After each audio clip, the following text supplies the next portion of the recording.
Hello students, welcome to my channel Easy Science by Dr. Alka Mani. Students, today we will discuss class 7th, chapter 6, physical and chemical changes. तो इस chapter के NCERT question answers जो हैं वो हम one by one discuss करेंगे. Let's start. When baking soda is mixed with lemon juice, bubbles are formed with the evaluation of gas. What type of changes is it? Explain. Baking soda को जब lemon juice के साथ mix किया जाए तो उसमें gas भी निकलती है और गैस के साथ साथ कुछ बबल्स भी निकलते हैं. बबल्स मीन्स बच्चों बुलबुले. तो what type of change is it? तो ये किस प्रकार का चेंज है बताएं. When baking soda is mixed with lemon juice, bubbles are formed with the evolution of gas. This is a chemical change. ये कैसा चेंज है बच्चों? Chemical change. Because a new substance forms in it. क्योंकि उसमें एक नया पदार्थ बनता है and carbon dioxide gas is evolved. और कार्बन डाइऑक्साइड गैस निकलती है. तो मैंने अपनी पिछली वीडियो में आपको बताया था बच्चों कि फिजिकल चेंजेस क्या होते हैं और केमिकल चेंजेस क्या होते हैं. तो केमिकल चेंजेस वो होते हैं बच्चों जिनमें रिएक्शन के बाद कुछ न्यू सब्सटेंस बनते हैं. नेक्स्ट क्वेश्चन है बच्चों, व्हेन ए कैंडल बर्न्स, जब एक मोमबत्ती जलती है, both physical and chemical changes takes place. तो उसमें फिजिकल और केमिकल दोनों चेंजेस होते हैं. आइडेंटिफाई दीज चेंजेस, इन चेंजेस को पहचाने.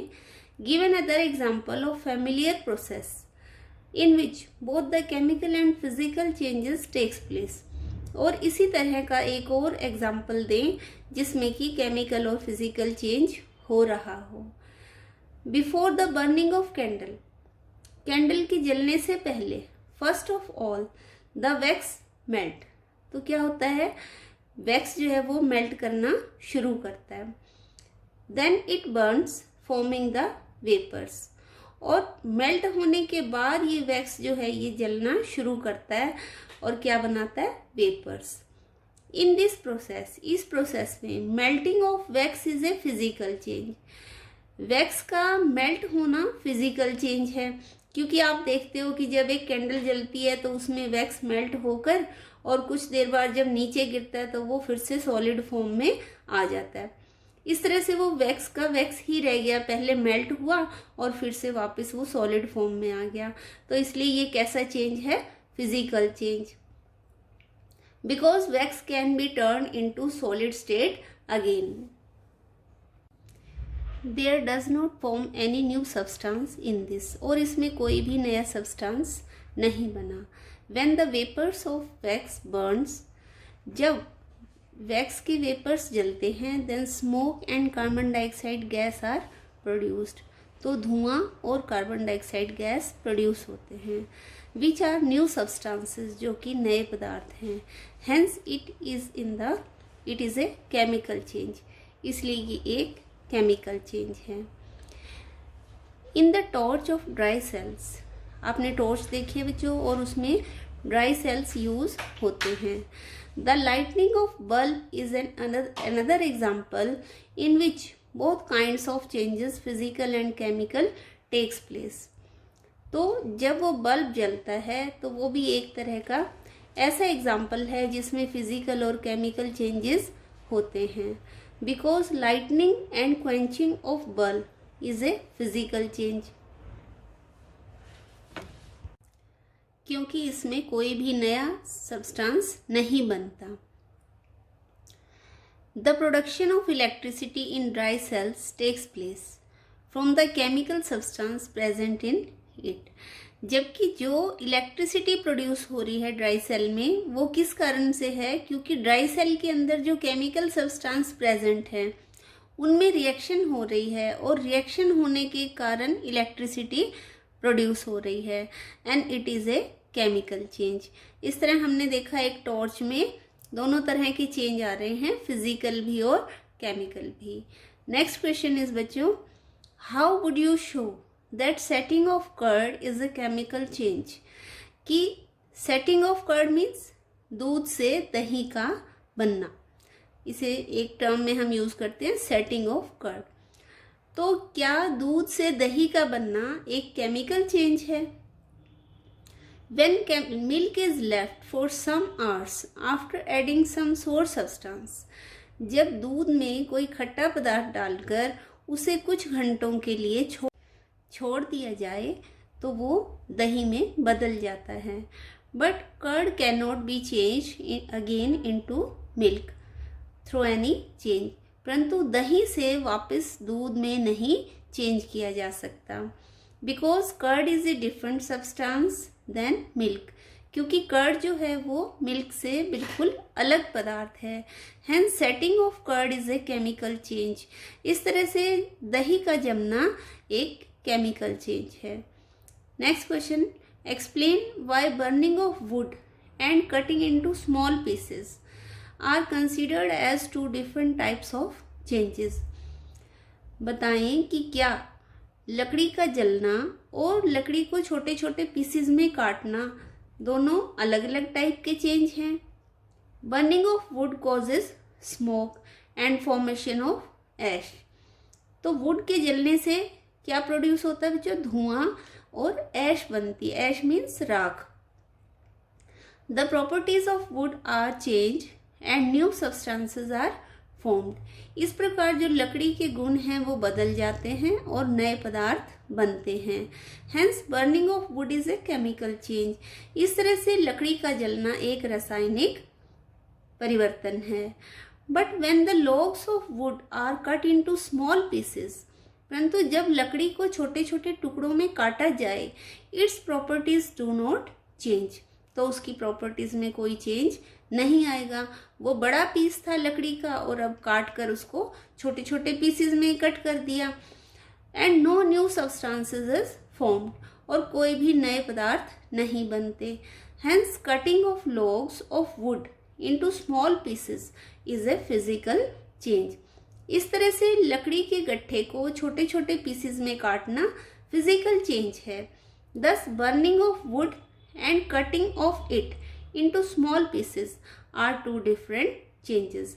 इस तरह से लकड़ी को जलाना और लकड़ी को छोटे छोटे पीसेस में काटना दोनों अलग अलग चेंजेस हैं. नेक्स्ट क्वेश्चन बच्चों बहुत इंपॉर्टेंट है ये एग्जामिनेशन पॉइंट ऑफ व्यू से. Describe how crystals of copper sulphate are prepared.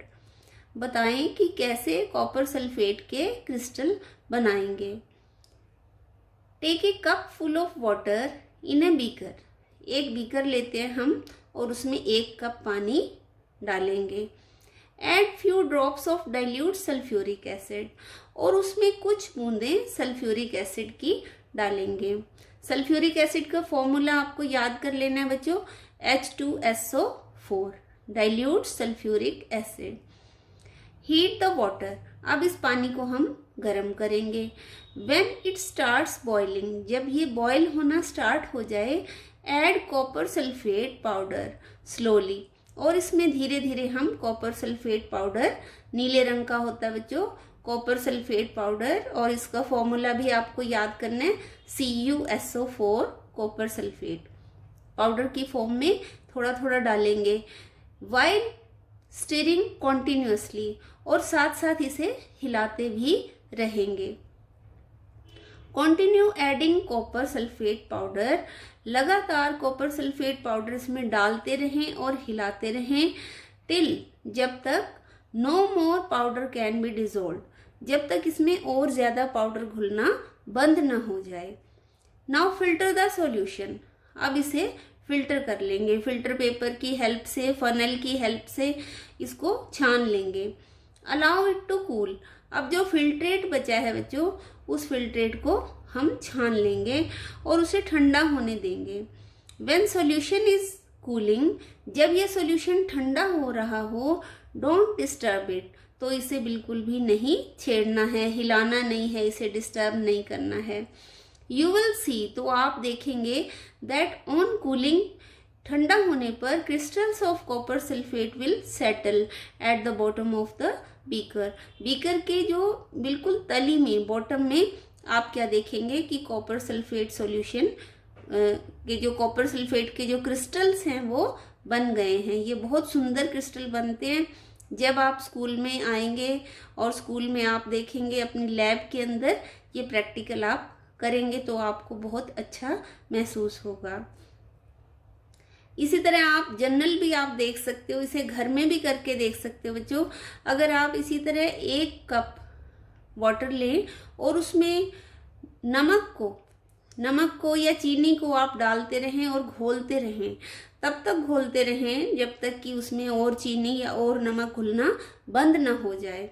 और फिर उसे आप जब गर्म करेंगे, हीट करेंगे, और हीट करने के बाद जब ठंडा होने, फिल्टर करके और उसे ठंडा होने के लिए रखेंगे तो आप देखेंगे उसमें आपको शुगर के या फिर सॉल्ट के क्रिस्टल भी मिल सकते हैं।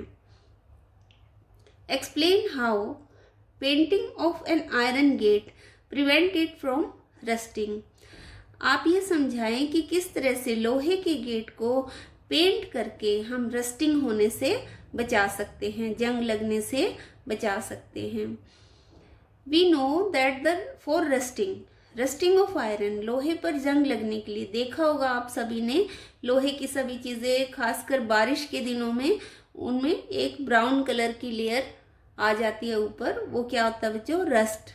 और रस्ट लगने के लिए, रस्टिंग होने के लिए 2 कंडीशंस आर एसेंशियल, 2 अवस्थाओं का होना बहुत ज़रूरी है।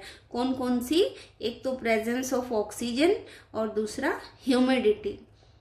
ऑक्सीजन हो और नमी हो, हमारी जो हवा है, हवा के अंदर ह्यूमिडिटी होनी चाहिए। We know that for rusting of iron, लोहे को जंग लगने के लिए presence of both oxygen and humidity is essential.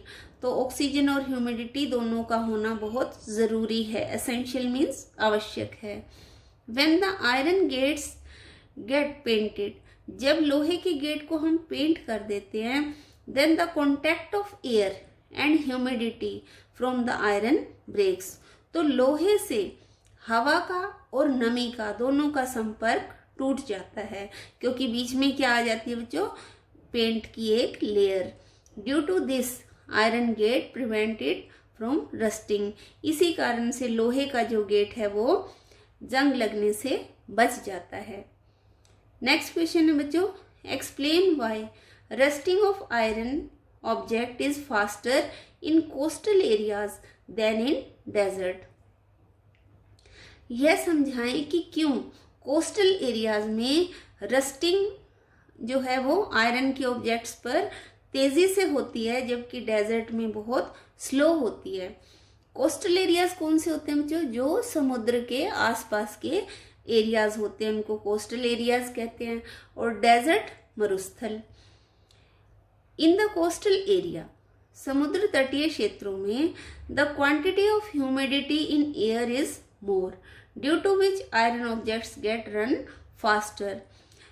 तो आपको पता है कि जो क्षेत्र समुद्र के पास हैं वहां पर हवा में नमी की मात्रा ज्यादा होती है, ह्यूमिडिटी ज्यादा होती है, और इसीलिए वहाँ जो ऑब्जेक्ट्स हैं, अभी हमने ऊपर वाले क्वेश्चन में किया है कि रस्टिंग के लिए 2 कंडीशंस का होना बहुत इंपॉर्टेंट है, presence of oxygen and second is humidity. तो अगर एयर के अंदर ह्यूमिडिटी ज़्यादा होगी तो उतना ही तेज़ी से जो आयरन ऑब्जेक्ट्स हैं उन पर रस्टिंग होगी। Whereas in desert areas, तो मरुस्थलीय क्षेत्रों में the quantity of humidity in air is negligible, वायु के अंदर नमी की मात्रा बिल्कुल ना के बराबर होती है। नेग्लिजिबल मीन्स ना के बराबर, यानी बहुत कम होती है। Due to which the iron objects get rust slowly, इसलिए जो लोहे की चीजें हैं उनको बहुत धीमी गति से जंग लगता है। Hence rusting of iron object is faster in coastal areas than in desert, इसलिए लोहे की वस्तुओं पर कोस्टल एरिया में फास्टर जल्दी से जंग लगता है, रस्टिंग होती है, और डेजर्ट एरिया में स्लो होती है। तो स्टूडेंट्स, आपको मेरी ये वीडियो अच्छी लगी हो तो आप लाइक कीजिए, अपने दूसरे फ्रेंड्स के साथ शेयर कीजिए एंड सब्सक्राइब